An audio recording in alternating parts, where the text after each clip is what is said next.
Bonjour mes amis, hi guys. Today we take a closer look at a watch that I have been quietly obsessing about for about a year. So in January of 2024, I did a video about it and its sister watch with the black dial and 3 registers.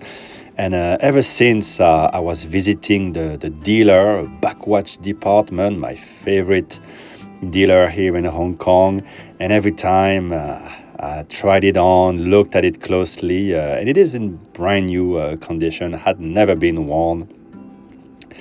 And always I was trying to find good reasons not to buy it. And at night I would just think about it, look back at the videos, and that lasted for months. So what is it? It is the Franck Muller, as you can see, maybe a brand that we hardly ever speak about, although lately they released an interesting rectangular type of watch at the GPHG with complications. Franck Muller is known to be the master of complications. He doesn't currently work at the brand, that house that they have, Watchland, really interesting place. But his name is still on the dial. Don't worry, he is still around on the down low. But yeah, we don't speak a lot about this brand, and so this watch is something that came out 2 years ago, a collaboration between Franck Muller and Weiko, the Singaporean who's always pushing for watches, very enthusiastic. He's the founder of Revolution magazine, love that magazine, and The Rake, and he's created a company called Grail Watch. And this is the second installment of Grail Watch. The first one was Renaissance. And with Grail Watch, he approaches watchmaking companies that he loves and proposes a twist on the current or back catalog model. And what we have here is actually the 30th anniversary of something that Franck Muller, the actual Franck Muller watchmaker, did in the 90s, shortly after going independent. So let's step back in time. Franck Muller, when he was only 15, enrolled in Geneva watchmaking school. He later on would restore, repair clocks and watches, and he did that also for Patek Philippe and watches that you can now find in the Patek Philippe Museum. In 1991, he went on his own as independent, and I believe it is an Italian retailer that commissioned a series of chronographs that would pay homage to the classic Patek Philippe chronographs, the 1463. And so Franck Muller created a small series of those with different dials, black or silvery, 2 or 3 registers. And those came and kind of went, and lately they came back into I wouldn't say fashion, but to the forefront of the interest of enthusiasts. And I think a collected man, a great website, did a lot for that resurgence, and certainly Weiko was influenced by it to have this idea to recreate the model. But back in the 90s, late 90s, Franck Muller was the it watchmaker, the it brand. Everybody, celebrities wanted it. It was the AP of those days. He had, for some reason, to kind of go quiet and leave the brand, but the brand went on and did more extravagant designs. They are known for the Curvex cases, the crazy hours, and other interesting designs, not necessarily to everyone's taste, but they're still around. But anyway, those watches, the original ones, were 36 or 37 millimeters. They were in steel, very much like the watch here. Inside a Lemania Eboche caliber, the one that is cam operated and very similar to what you would have in a moon watch by Omega. Lemania and Omega, and I believe Tissot partnered already back in the 40s. And so he would finish in a nice fashion, not extravagant fashion, the movements, and they were made to be daily sports chronographs. And he would also make two-sided chronographs, which were also reissued for this Grail Watch series. And those, have become quite sought after, trading around maybe the 20,000 US dollar price point. And I had them in my hands, and right here in Hong Kong, and they are very nice. They have a lot of charm, indeed, and they capture that spirit of the Patek Philippe chronographs. And the pushers, the pump pushers in particular, and the big crown. The pushers would have the Tasti Tondi finishing, those fluting on them. And so, 2 years ago, Grail Watch number 2, these came out. So Waco approached Franck Muller and asked, hey, could we bring this back? Something very different, something they hadn't done for a long time.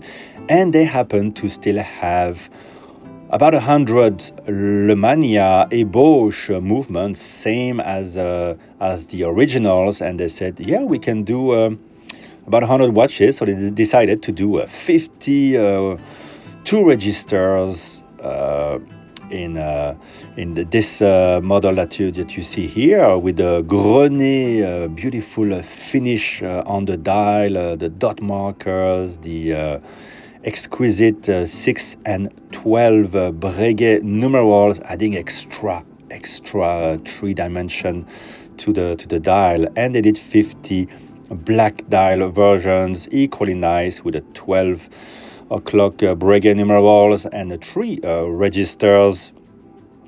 Both are very nice. The black one wears smaller just because of the color, but the gray dial, I really like it because it has the blued hands. It has that shimmery dial, the finishing of which captures the light in many different ways. So as you angle it, as you pass from one room to another, go outside in the car, it just takes a different personality, and something that I hadn't realized until I got the watch. I bought the watch and I wore it for 2 days, and the more I wear it, the more I am addicted to it. So it comforts me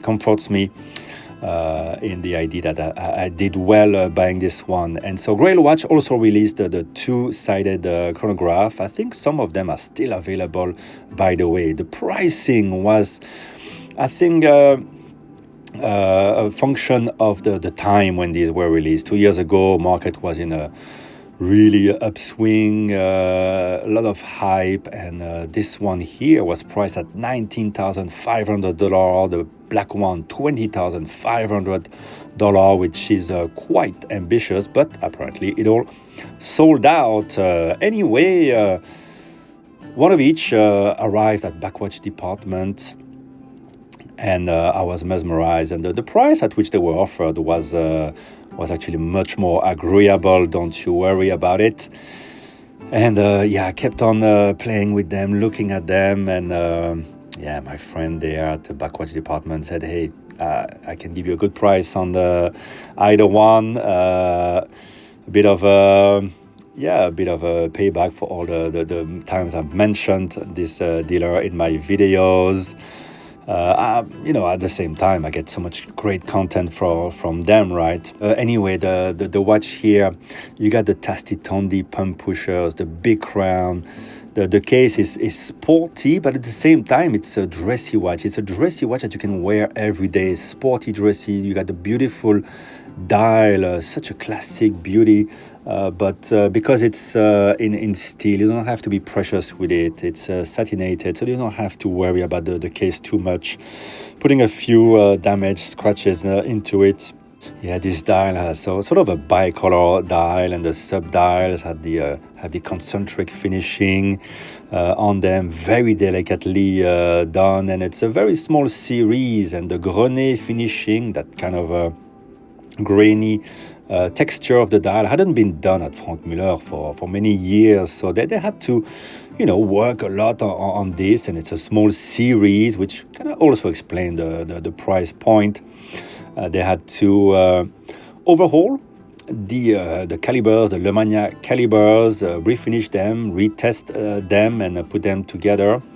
And I can tell you, when you use it, it somehow feels more refined than the Moonwatch caliber, which is basically the same. So it does feel a bit different. The start-stop a bit easier, and certainly the reset is a lot more refined. It's very easy. It's not a big clunk that you get with the Omega. Not to knock the Omega in any way. Also, in terms of the finishing, it is tastefully done. It's discreet, I would say. It doesn't jump at you as much as the finishing applied by Omega. But I guess a caliber 1863 would be the closest to this. Also, the crown winding is big. It's beautiful, easy to grab, and it feels a lot more like a pocket watch. Great pleasure, and you'll have to wind it every day because there's just 40 hours of power reserve, which is fine. You even if you let it be for a few days, power's down, you just power it and you enjoy it. And everything about it is just very special. The dimensions were increased compared to the original ones of 30 years ago, increased to 39 millimeters, which is nice. It's modern. It could have been 38, could have been still 37. I think the watches would have sold out. At 39, it's still great on my wrist. And at first I thought the case might be a bit too simple, and then I realized that the charm of it, the functionality of it, which is important for this watch. It's meant to be a sports chronograph, not the little precious thing that you don't dare wearing.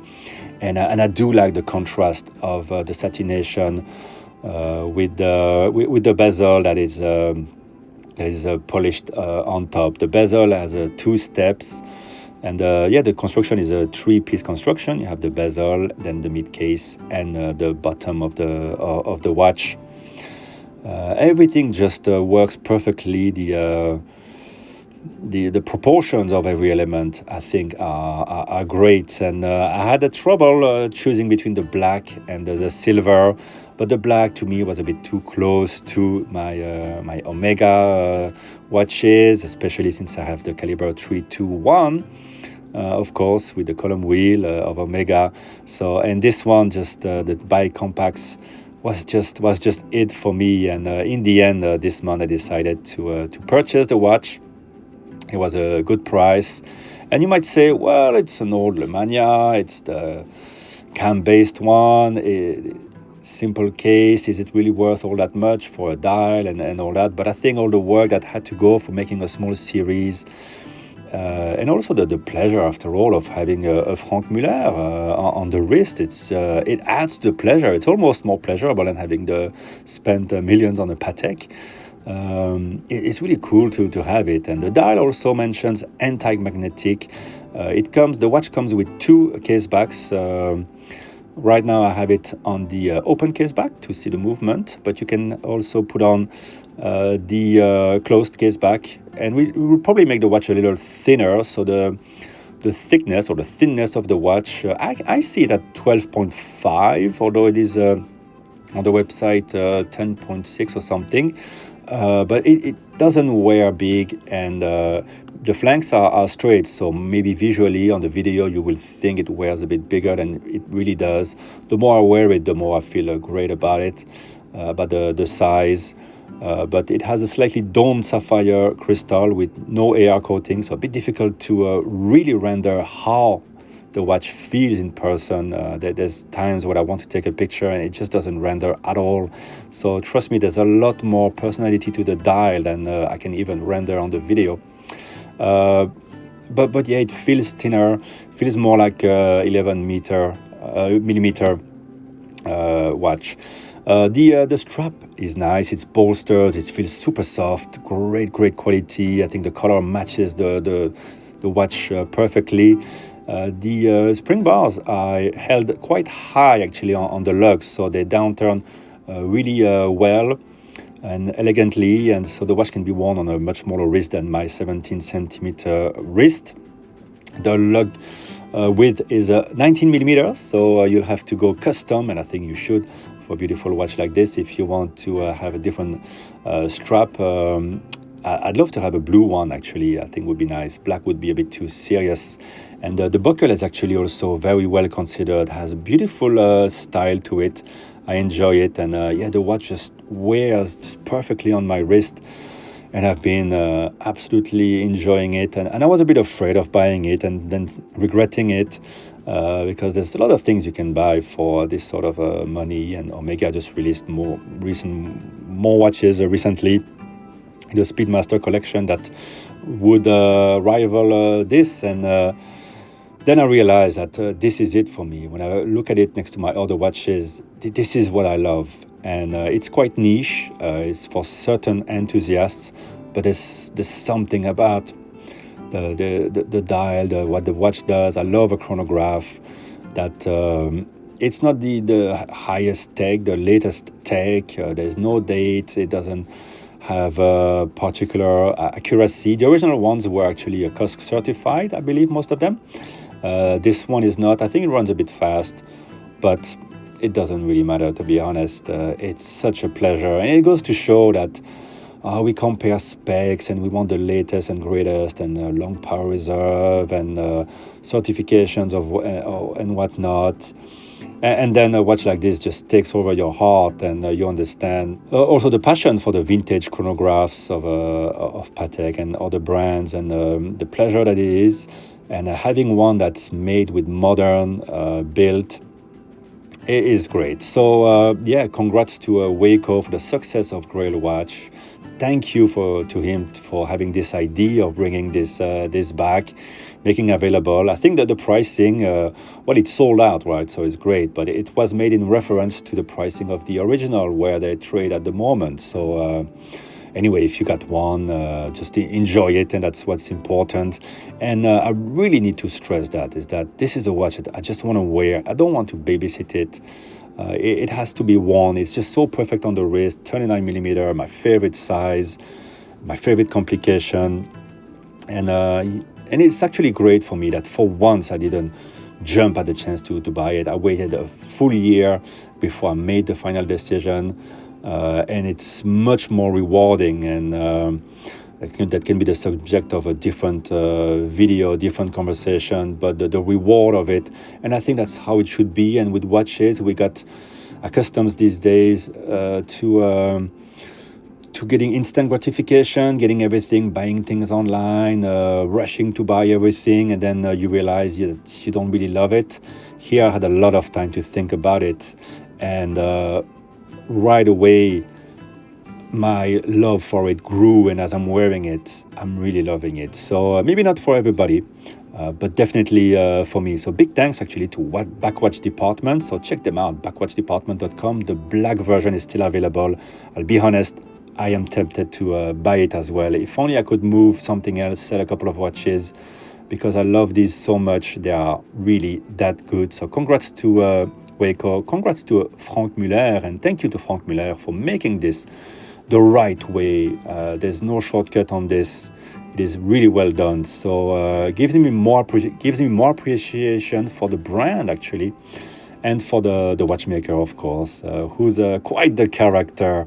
That's for sure. So there you go. I hope my passion has come through in this video. Let me know what you think about it. To be honest, whether you love it or don't, it doesn't make a difference to me. But I think it was important to talk about this, because for once this project has been well made. There are many collaborations, of course, these days with different retailers, publications, and brands, and they're not all that interesting, or they're interesting for 5 minutes and then you regret the purchase. This one I had the time to marinate about it for 2 years. When it came out, I was waking up from days. For once I was a bit drunk, and I remember waking up from a big nap and seeing this release, and I was like, oh God. I even told Wei about it when I met him at the watch box once. So maybe he'll see this and have a laugh, but this video is so long I doubt anybody's still listening to me. Anyway, there you go, Franck Muller, 30th Anniversary Chronograph. It has a bit of a strange denomination. It comes in a beautiful, flamey wooden box, and the little pamphlet that comes with it, the little pouch is very nice as well, explaining how to properly use the watch, and with the details of the number. And this is 1 out of 50, and it has a number that doesn't mean anything to me, but it's a number. Anyway, so there you go. I think you know everything about it now. I'm just gonna go and wear it a lot now. Bye bye, guys.